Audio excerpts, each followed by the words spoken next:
April 9, 1945. The war was already breaking apart when an American patrol found a German sentry standing at a cattle gate south of Gotha. He was not tall enough to wear the coat on his shoulders. The rifle in his hands looked longer than his spine, and behind him, inside a fenced yard meant for livestock, 15 American prisoners were watching in silence. 2 of them were coughing blood. One could not sit up without help. Another had a wound in his thigh packed with dirty cloth, and the only person standing between those men and the last violent hours of the Reich was a 15-year-old German boy with a white dish towel tied to the barrel of a Mauser. When Sergeant Pete Mullen raised his Thompson, one of the prisoners gripped the wire and shouted with what little voice he had left, "Don't shoot the kid." That was the first warning that nothing in that yard was what it appeared to be. Because the boy was wearing the enemy's coat, he was holding the enemy's rifle. He had been left in charge of American prisoners, and inside his pockets, the patrol found 3 things: beetskins, a stolen ampoule of morphine, and a school notebook with 15 American names written in careful pencil. When General George S. Patton heard that an enemy child had been found guarding American POWs by feeding them instead of killing them, every officer in the nearest command post understood the danger of that sentence. Patton did not like confusion, he did not like excuses, and he did not like men who hid cowardice behind procedure. But nobody knew which part of the story he would see first: the German uniform, the rifle, or the notebook. The yard sat behind a ruined beet processing shed, half a mile from a road that no longer had road signs. The Germans had used it as a holding point for prisoners who had been moved too many times to belong anywhere. Some had been taken during the Ardennes fighting. Some had been picked up after patrols vanished in the winter woods. By April, they were not being transported so much as mislaid. No one was keeping proper records. No one was feeding them properly. No one wanted responsibility for men who were sick, slow, and inconvenient in a collapsing army. The boy's name was Matthias Keller. He was 15 years old. His father had disappeared on the Eastern Front the year before. His mother and younger sister had been killed during an air raid outside Leipzig. He had been pulled into a Luftwaffe auxiliary unit, then passed from one rear detail to another, until the uniform on his body became less a sign of service than a label the system had stuck on him because it had run out of men. He was supposed to carry messages. He was supposed to sweep floors. He was supposed to stay invisible. Then the guards began leaving. At first, the prisoners noticed small changes. One guard stopped counting them at dusk. Another disappeared with a sack of flour. A corporal who had shouted every morning suddenly became polite and nervous.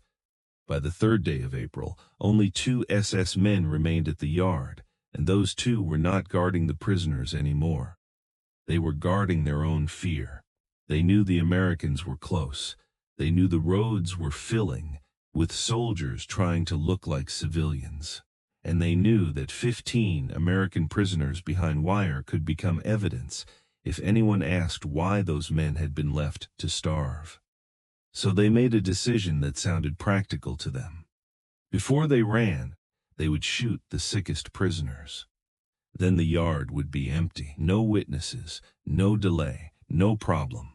Matthias heard them arguing behind the shed. He understood enough, not every word. Enough he waited until the taller SS man went to the latrine trench. Then he slipped into the storeroom, took the only box of rifle cartridges he could find, and dumped them into the slurry pit behind the collapsed pump house. By the time the men discovered the ammunition was gone, American artillery was already rumbling from the west. They beat Matthias across the mouth. They called him a traitor.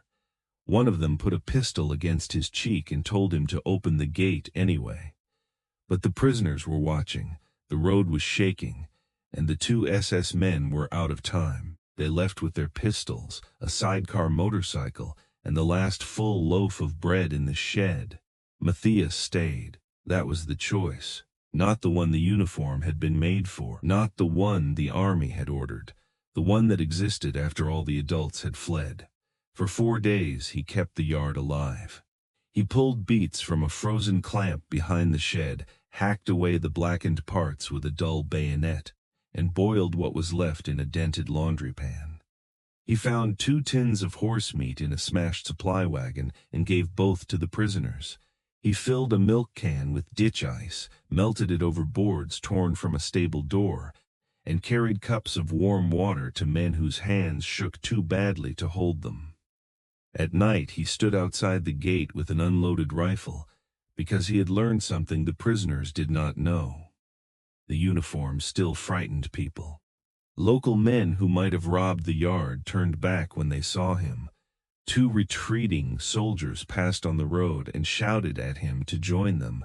He shouted back that he had orders to remain. It was the first time in his life the lie of authority had protected anyone. Inside the wire, Lieutenant Thomas Arlen, the senior American officer among the prisoners, watched the boy move through the yard with a swollen face and a split lip and did not know what to call him. Guard was not right. Captive was not right. Rescuer sounded too large for someone who still had a child's wrists. So Arlen did the only thing left. He asked the boy his name. Matthias answered. Then, using broken English, school German, hand signs, and whatever bits of language starvation had not burned away, Arlen gave him the names of all 15 men. Matthias wrote them down in a notebook he had carried from school. He wrote each one slowly. Thomas Arlen, James Rook, Calvin Price, Milo Decker, Samuel Boone. Names became proof. Names became a promise. If the Americans arrived, he would show them that the men behind the wire were not a problem. They were people. On the 4th morning, Sergeant Mullen's patrol came through the tree line. They saw Wire first, then the Mauser, then the boy. Mullen later said the worst part was how calm the child looked from a distance. A small figure in a gray coat, standing where an enemy guard would stand, with a rifle angled across his body. The patrol spread instinctively. A machine gunner dropped to one knee. Lieutenant Daniel Reeves shouted in German for the sentry to put down the weapon. Matthias did not understand all of it. He understood the weapons pointed at him. He understood the 15 men behind him. He lifted the rifle with both hands, not aiming it, offering it. The white towel tied to the barrel snapped once in the cold wind, and then Arlen, too weak to stand without the fence, shouted the sentence that saved him. "Don't shoot the kid." The Americans cut the wire. The prisoners did not rush out. Most could not. One of them sank to the mud and wept with no sound coming from his mouth. Another tried to salute and collapsed halfway through it. Matthias stood where he was until Reeves walked up, took the rifle, and opened the bolt. Empty. No magazine. No cartridge. Only a dead weapon held by a boy who had been pretending to be dangerous, so other dangerous men would stay away. Reeves looked at the prisoners, then at the boy, then at the notebook. That was when the military problem began, because armies are built to turn chaos into categories: friend, enemy, prisoner, civilian, combatant, protected person. Each category tells men what they are allowed to do next, and Matthias fit too many categories at once. He wore a German uniform. He had carried a weapon. He had occupied a guard position over American prisoners. Those facts mattered. They mattered because boys in German uniforms had killed American soldiers in the final months of the war. They mattered because surrendering enemies sometimes lied. They mattered because mercy, when handled carelessly, could get someone killed. Military Police Sergeant Harlan Knox arrived before noon and stated the case as if reading it from a manual. The boy was enemy personnel detained during active operations. The boy had been armed. The boy needed to be processed. Lieutenant Arlen was on a blanket near the shed, shaking with fever when he heard that. He forced himself upright. His voice came out cracked and furious. "If you process him as an enemy, you process me as a liar." Knox did not answer. He was not moved by theater. He had seen Hitler Youth boys fire Panzerfausts from ditches. He had seen white flags become ambushes. He had buried men because someone had trusted the wrong surrender. In Knox's world, a uniform was not poetry, it was evidence, and evidence had rules. Captain Elias Ward, the officer now responsible for the yard, sent a report up the line. 15 recovered American prisoners, 2 critical. 1 enemy juvenile in military uniform, multiple prisoner statements claiming protective conduct, ammunition removed before SS departure, notebook containing names of prisoners. The reply came back faster than anyone expected. General Patton was near the sector. He wanted to see the yard himself. Patton arrived in the afternoon when the light had gone flat and colorless. No speech, no performance. Just a staff car stopping at the road, a few aides trying to keep pace, and the general walking straight into the yard like the mud had no right to slow him down. Men straightened without being told. Even the wounded tried. Patton saw it all in pieces. The wire, the livestock troughs, the laundry pan blackened from the fire, the prisoners wrapped in blankets, the boy standing beside Captain Ward with blood dried at one corner of his mouth, and socks so wet they had gone nearly black. Patton listened to Ward, then to Sergeant Knox, then to Lieutenant Arlen, who had to stop twice because fever took his breath. He let the interpreter carry each sentence to Matthias and back again. The boy did not defend himself well. He did not say he was brave. He did not say he hated the SS. He did not ask for reward. When asked why he had stayed, he looked at the prisoners before he answered. He said the road was full of men with guns. He said the Americans in the yard could not walk. He said if he left, someone might come through the gate and finish what the SS had not had time to do. That was all. Patton walked to the fire pit. Beside it sat the school notebook, placed on an ammunition crate after the patrol had searched Matthias. Patton picked it up. He turned the pages slowly. 15 names, some spelled wrong, all written carefully. Next to 3 names were small crosses, not because the men had died, because those were the men Matthias believed needed water first. Patton held the notebook for a long moment. Then he asked the interpreter one question. "Ask him who ordered him to write these names," the interpreter asked. Matthias shook his head. "No one." Patton looked back at him. "Then why did you?" The boy swallowed. "Because if I forgot them, they would only be prisoners." No one in the yard spoke. Not Knox, not Ward, not even Patton. The general closed the notebook.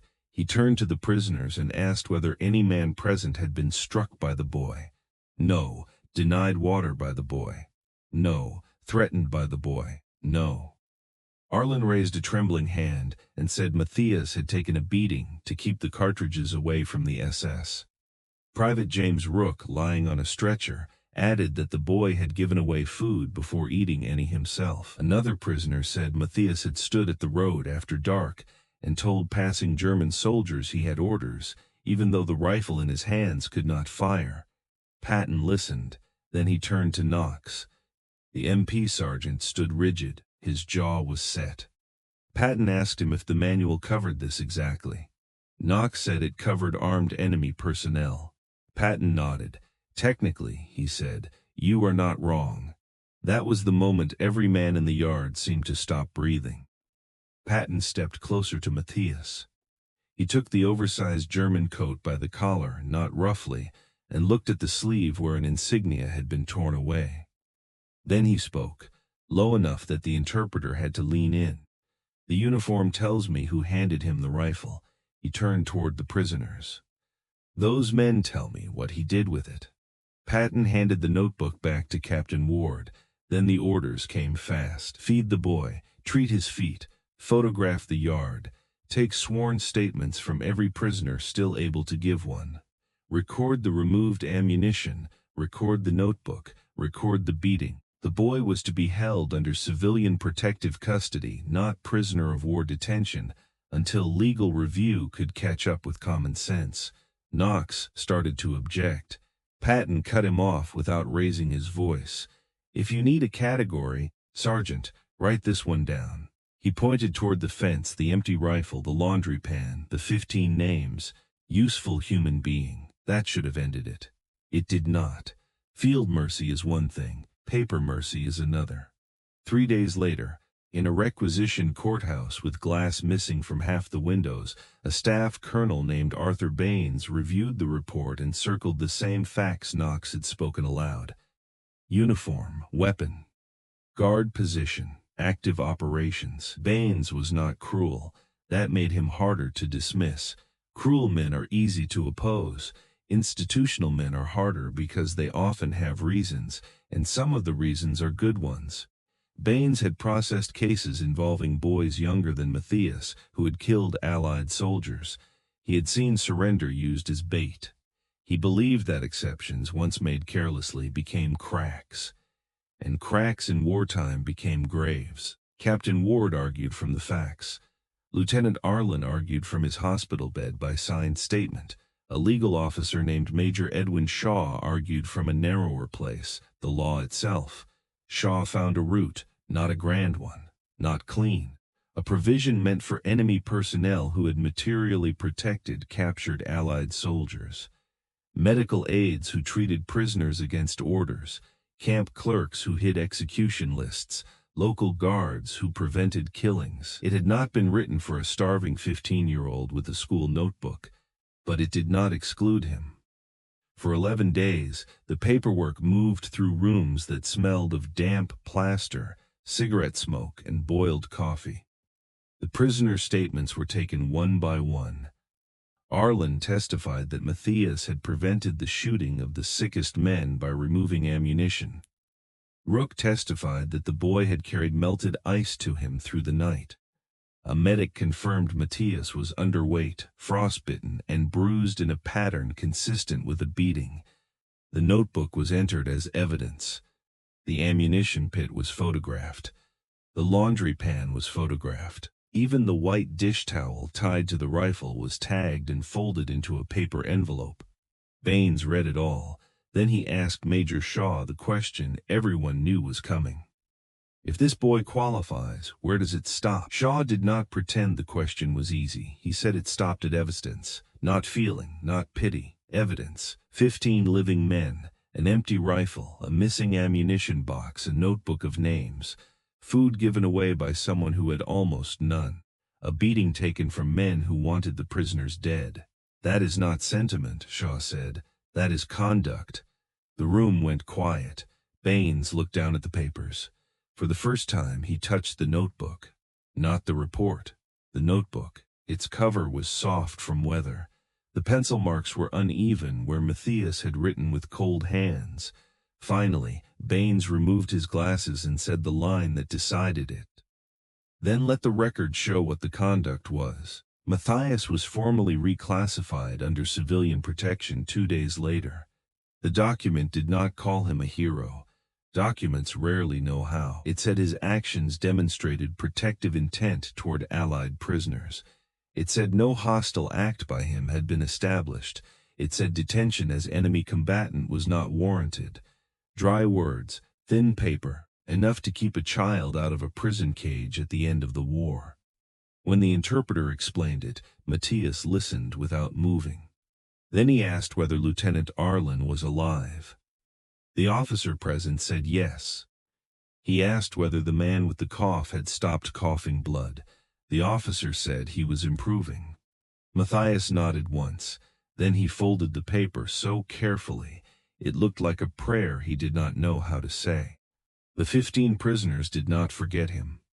Men often come home from war with 2 kinds of memories, the ones everyone asks about, and the ones they cannot explain without sounding as if they are lying. Thomas Arlen went home to Iowa and became a school principal. For years, when a student was sent to his office for fighting, Arlen would let the boy sit in silence before saying anything. His wife once asked him why he always gave angry boys so much time.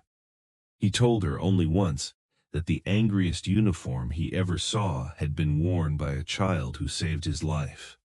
James Rook recovered enough to work in his brother's hardware store in Pennsylvania. He kept a dented metal cup on a shelf behind the counter. No one in town knew it had come from an army hospital in France. No one knew he kept it because the first warm water he drank after believing he would die had been carried to him by an enemy boy with split knuckles. Calvin Price, one of the 3 men marked with crosses in the notebook, wrote Matthias's name in a letter to his mother before he sailed home. He wrote that he had been saved by the least likely person in Germany. Then he scratched out the sentence. He wrote something better. He wrote, "I was saved by a boy who remembered I had a name." Matthias was sent through a relief network after the surrender. He turned 16 in a children's home outside Kassel. He learned carpentry first because ruined countries always need hands before they need dreams. Then surveying. Then bridge work. By his late 20s, he was helping rebuild roads in places where war had made maps unreliable. He did not talk about the yard, not because he was ashamed, because he did not seem to understand it as a story about himself. To him, it had been a gate, some men behind it, some men coming toward it, and one decision that had to be made before worse men arrived. That was all. But habits formed under pressure do not disappear when pressure lifts. Colleagues later described him as a man who noticed the person everyone else missed.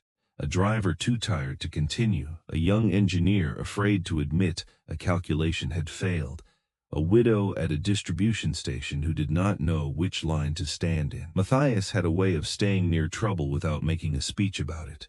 He fixed hinges, carried water, marked names on lists so no one became only a number. 31 years after the yard, Thomas Arlen returned to Germany as part of a small reconciliation delegation. He did not expect to find anything. The beach shed was gone, the fence was gone, the road had a number now. A farmer told him there had once been a processing yard near the low trees, but it had been cleared in the 1950s. Arlen stood there a while, older than Patton had been when he entered the yard, and tried to match the peaceful field to the place where he had once believed he would die. That evening, at a reception in Erfurt, a German civil engineer was introduced to the visiting Americans. He was lean, gray at the temples, quiet in the way some men are quiet because they have spent a lifetime listening before speaking. Arlen heard the name Matthias Keller. For a second the room seemed to lose its noise. Arlen turned, the engineer turned too. Neither man looked like the person the other remembered. 31 years had done what 31 years does. But Arlen knew the stillness, and Matthias knew the eyes. Arlen said, "You wrote my name down." Matthias did not answer immediately. Then he said, "You were the first." They sat together for nearly 2 hours. Arlen told him what had happened to the 15. Not all lives had been easy. No honest story after war can promise that. One had died young. Another never slept well again. Several had children.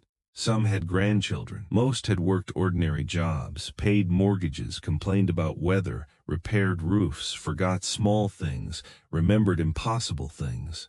Arlen had brought an envelope because his wife had told him that old men should not cross oceans empty-handed when memory was involved. Inside was a photograph taken outside a military hospital in May 1945.